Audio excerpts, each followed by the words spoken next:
We now have the Assistant Commissioner at the Productivity Commission with us today. Now, we put a call out to check Miriam's surname pronunciation, and so sorry, I'm going to stuff this one up, but I'm going to say Miriam Veisman, Apter. Where are you, Miriam? Have I got it right? Or is it Veisman? No, we really wanted to know. We sent you a little secret squirrel text. Yeah. I love getting names right because, you know, names are part of our story. Miriam led the review team, the staff, and is currently leading the Commission's work on Aboriginal and Torres Strait Islander policy. She's passionate about telling the human stories of public policy and designing reforms that respond to the needs of diverse communities. And so say all of us, what a great mission you have. Come on down. Welcome, Miriam. Thank you. Thanks for having me. And we've worked on the review with two of... Yeah? Better? Okay. Own it. Okay. We worked on the review with two of our commissioners who unfortunately can't be here today, Selwyn Button and Angela Jackson. But I worked with the staff team to deliver this report, which, as you said, was released literally 10 days ago. I'll start by acknowledging the traditional owners of the country on which we're meeting today, the Kaurna people, and pay my respects to elders past and present, and recognise the contribution of social and emotional wellbeing frameworks to everything that we do and did. So the National Mental Health and Suicide Prevention Agreement, which we are probably all familiar with to some extent, signed in 2022, but followed on from a long line of national mental health plans that have been around since the 1990s. It's an agreement between the Australian Government and all jurisdictions that aims to get them working better together to deliver an integrated, person-centred mental health and suicide prevention system that responds and elevates the voices of lived experience. It doesn't include much funding. The vast majority of the funding comes from Medicare and from hospital funding, but what it aims to fund is that what the South Australian, actually, Royal Commission into Early Childhood Development called the glue, the bit that sits, in between governments, in between LHNs and PHNs, in between lived experience organisations and the health organisations they're working with, bringing them all together and making sure that they are able to work together and collaborate in order to deliver that person-centred system. It also had commitments to report on progress and to have a final review ahead of the expiry of the agreement in June of 2026. It's only one part of the broader mental health policy and suicide prevention policy space, and of course that also includes the Equally Well Consensus Statement. The agreement recognises that statement and makes a commitment to continue to promote the physical health of people with mental illness. However, like many other commitments that are included in the agreement, what we found is that there are no tangible actions. There's no funding, there's no plan that we could identify to actually make that commitment real and make a difference to the lived experience of people within that system. It set itself a very large set of tasks. It has 5 objectives, 5 outcomes, identify 15 priority populations, 14 policy principles, and includes a very long list of actions. It doesn't, though, show us in a clear way what the links are between each of those things. How are the actions going to achieve the objectives? How are the objectives going to support the priority populations? And importantly, it doesn't show us, to be blunt, the money. It has funding for certain things and important things like the Aboriginal Social and Emotional Wellbeing Centre that we heard about today is funded under the South Australian Bilateral Agreement. Medicare mental health care centres, suicide prevention initiatives, all important things, but with a very limited reach. So what it does is cover a very, very wide terrain, but the actual actions are much smaller, and we'll talk about that in a second. So these are the significant outcomes that it aims to achieve. One of them, as you well know, is improving the physical health of people with, living with mental illness. And as the agreement is about to come to a close in June of 2026, the Productivity Commission was asked to conduct the final review of this agreement. There's been periodic reports from the National Mental Health Commission. Only one of them has made it into the public domain so far due to delays with jurisdictional reporting. So we were asked to assess the agreement as a whole, assess the effectiveness of its governance as well as the services delivered under it, and look at the way lived experience and the voices of Aboriginal and Torres Strait Islander people were featured both within the agreement and within the services that it funds. We did this over a period of 9 months, so it was a bit of a whirlwind kind of approach. We had an intensive period of consultation. We released a draft report in the middle of the year. We then went to consultation again, and as I said, the final report was released 10 days ago, and you can find it on our website. In the process of those 9 months, we undertook as much consultation as we could, really, and I should acknowledge and thank Equally Well for really supporting us in that process. We've heard from you in submissions, in a roundtable, at our public hearings, and it's been very important for us to hear from you. We've had a survey out in the field. We went and visited as many services as we could, and we put a real emphasis on hearing the voices of lived experience. Both consumers, carers, Aboriginal and Torres Strait Islander people from various walks of life with various experiences, and try to play those back to people themselves to make sure we understood them correctly, but also to government to make sure they get the messages that they need to hear. And what we heard is that there are many opportunities to improve the next agreement.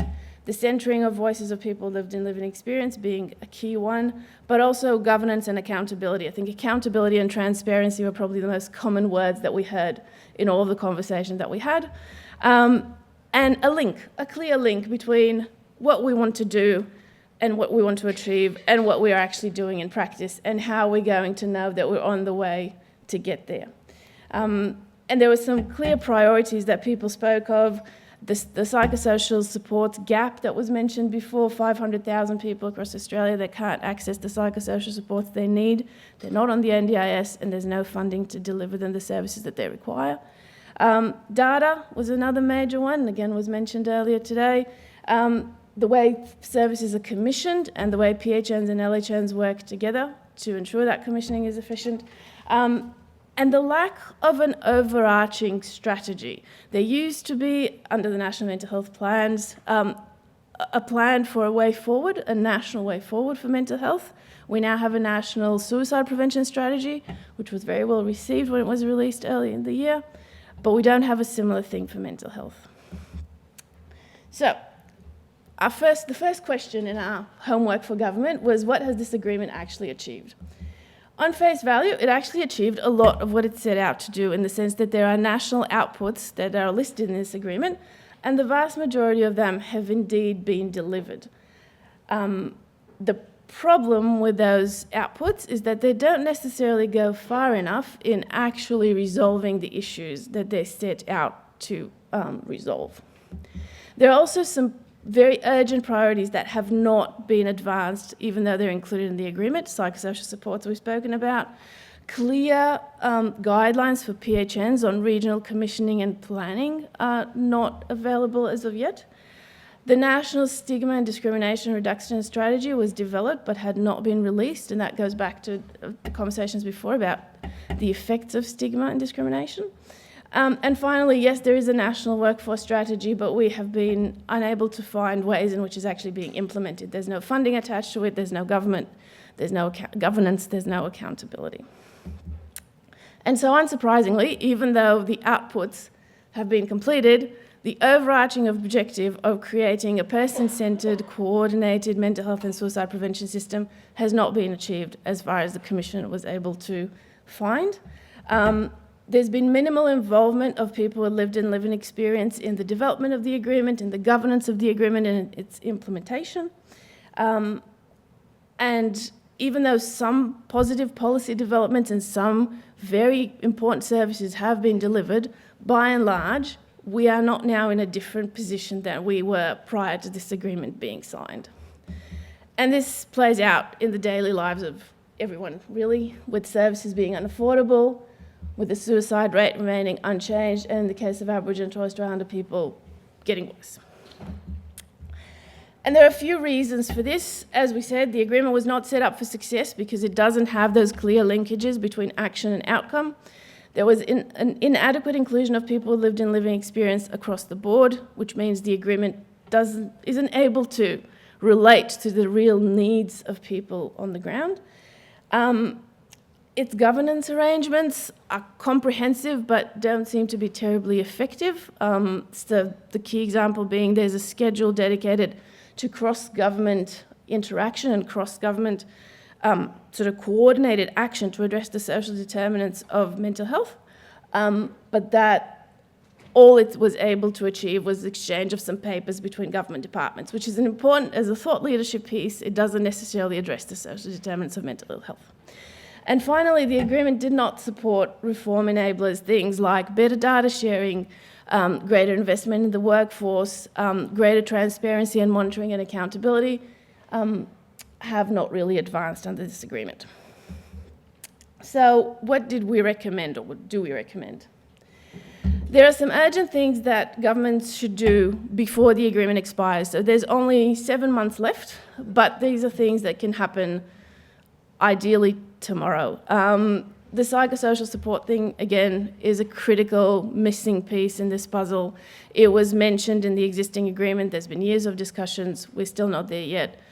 500,000 people are being affected by this gap. The stigma and discrimination reduction strategy should be released in the Commission's view. Similarly, the guidelines on regional commission and planning should be broadened and offer more detail on how to do these things effectively, and again be released.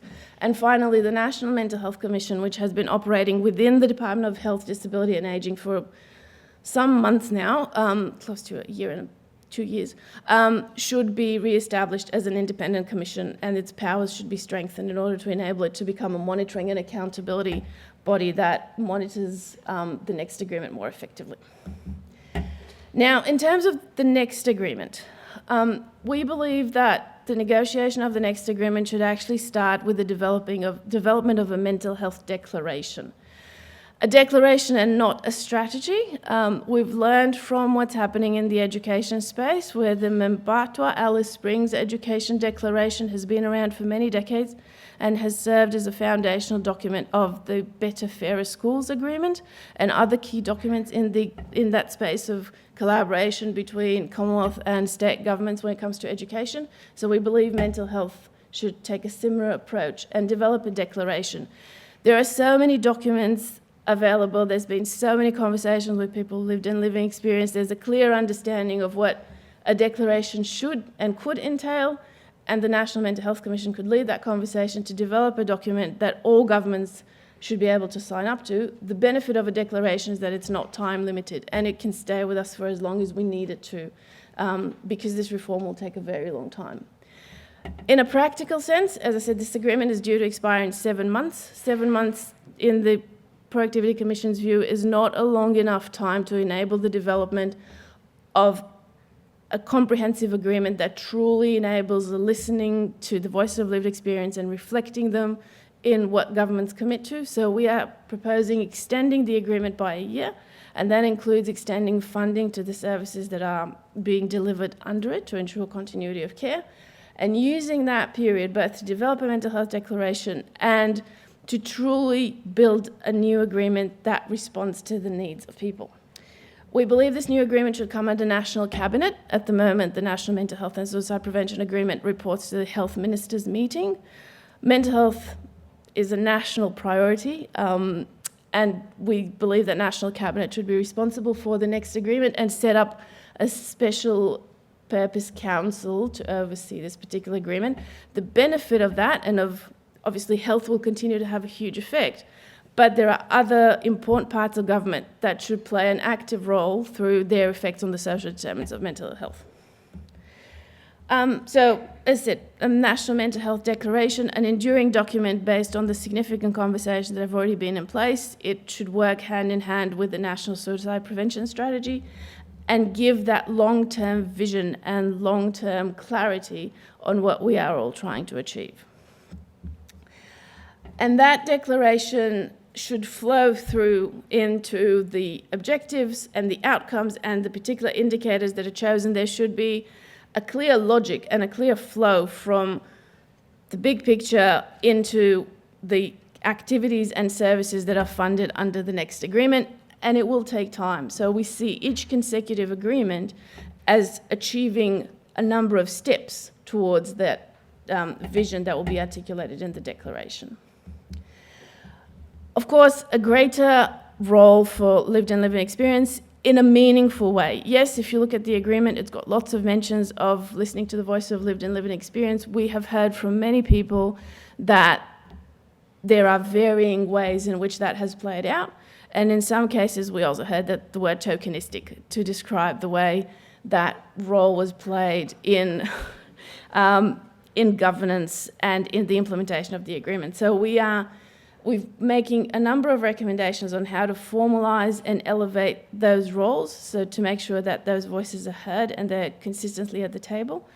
And also making sure that there's a balanced representation from the mental health side of things and the suicide prevention side of things, as well as carers, as well as service providers, which at the moment are not part of the governance of the agreement. As I mentioned before, a stronger authorising environment means coming under the National Cabinet's authority. We believe that the governance arrangements need to be expanded to reflect and enable cross-government activity and that representation of agencies that look after the social determinants of mental health. And we believe that the National Mental Health Commission needs to have a much stronger, clearer, independent role that enables it to get the information it needs to truly monitor progress against the next agreement. Flexible funding is one thing that we also believe should come into the next agreement. At the moment, a very small amount of funding sits under this agreement, but there are many, many other government programs, both within the Australian government and state and territory governments, that go towards this idea of better coordinated care. They're duplicative. It's not always efficient to have duplicative programs. They impose part of that difficulty of multiple grant applications, of services needing to apply again and again and again.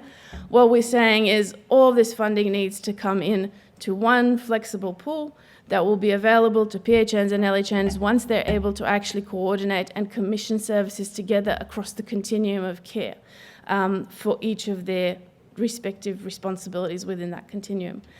We think that services that have a strong evidence base and are currently funded should continue to be funded and on an ongoing basis, and we think there should be dedicated funding for evaluation, as well as for dissemination of those evaluation funding and making sure that excellent work that is being done in many, many places across the system is embedded across and is made known and is able to affect as many people as possible.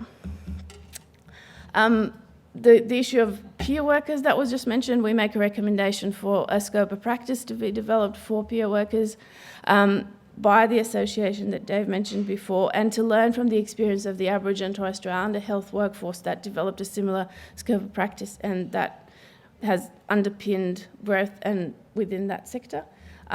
We think that the National Workforce Strategy is a really great place to start, but it needs funding, it needs accountability, it needs monitoring, and it needs clear governance. Finally, we make recommendations for 3 schedules to be added to the next agreement. 3 schedules dedicated to areas that are at the centre of the mental health system but require specific consideration.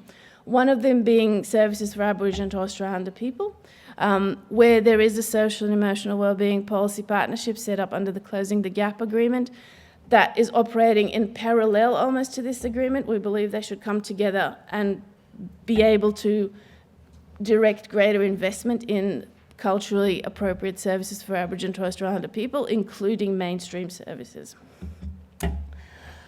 Suicide prevention is another area where we believe a separate schedule is necessary, and that's guided by the National Suicide Prevention Strategy. There are many things where mental health and suicidality intersect. There are also quite a few things where they do not. And bringing the two together under the one umbrella agreement doesn't always enable the recognition of those things that are distinctly separate. So what we are suggesting is a separate schedule for those things that sit squarely within suicide prevention. We have a National Suicide Prevention Office, which is very well equipped to monitor and guide the development of this schedule. And finally, we are also thinking about people affected by dual diagnosis who are living with mental health as well as problematic use of drugs or alcohol or other drugs. This particular area of policy has been neglected for some years. We have very good guidance for practitioners, but it's not necessarily being implemented. And we don't have any monitoring or accountability of policies that are being rolled out in this space. And just finally to say, these are the schedules we're recommending at this point, but we believe that using similar approaches, other priority populations, including people living with mental health and physical chronic conditions, could be the subject of a future schedule. Whew.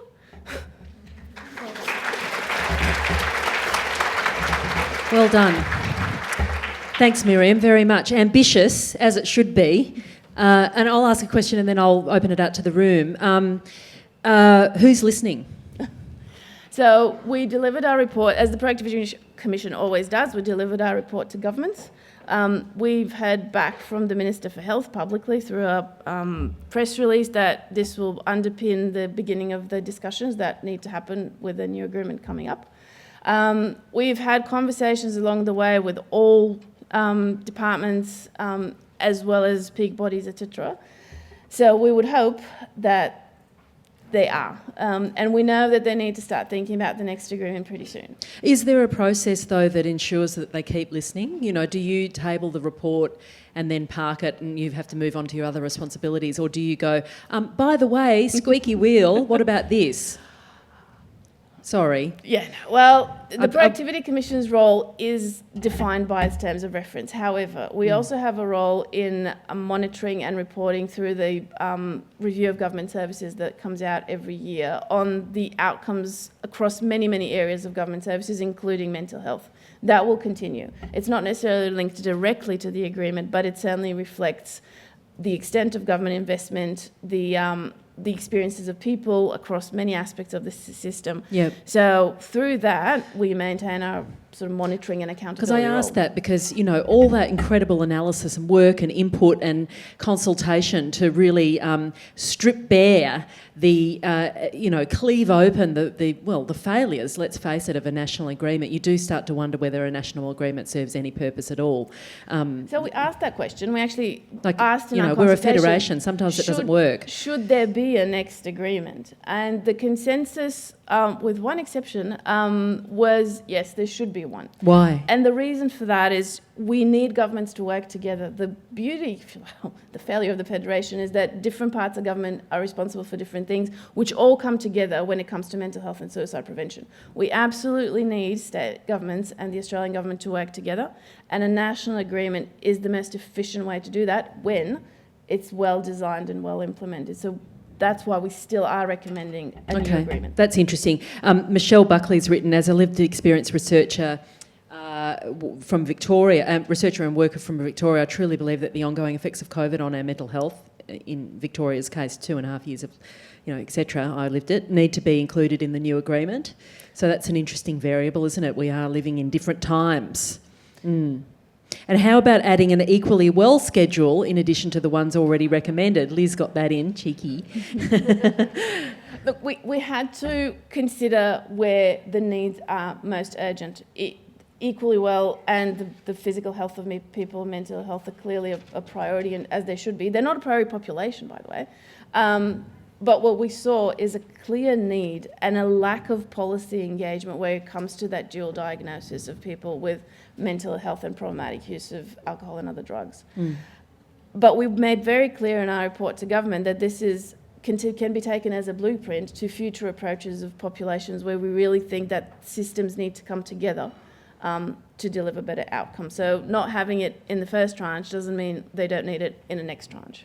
Hazel asks, Hazel Dalton, thank you, given the lack of money, what sort of financial investment would allow the system to mature and collaborate to be more person-centred and effective? How could we be more equitable for rural and remote communities? Big questions. But So we estimate that if all the flexible funding that's intended to support better coordinated care is brought together, we're talking about $1 billion a year. $1 billion? That's a lot of money. It needs to be invested better. It needs to take into account the evidence that we have. It needs to take out of the system bureaucratic costs that affect the way service providers work and affect the way governments work as well. All the ideas are in place. It's just a matter of making sure that we've got a clear linkage from the idea to the actual output on the ground, and that we're listening to lived experience to make sure that what we've got on the ground answers the need. Well, more that lived experience is driving the change as well. It's not just a case of listening to, it's a case of, centering. And I just think of all the flights that get, all the costs on flights and flying people to the meetings and, servicing a national agreement is an expensive beast. So if it's not actually deploying resources effectively and efficiently, then it's truly a failure. Sorry, that's a bit blunt, isn't it?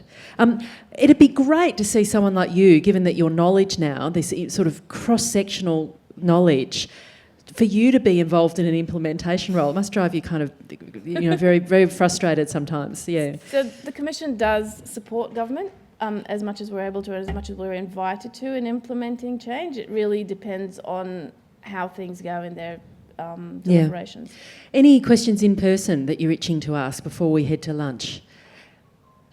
Look, I really appreciated that sum up, and your slides I think will be uploaded to the portal of the Equally Well website. We've got a little prezi for you. Russell's going to make his way to the stage and take the podium. Please give it up for Miriam from the Productivity Commission. Thank you.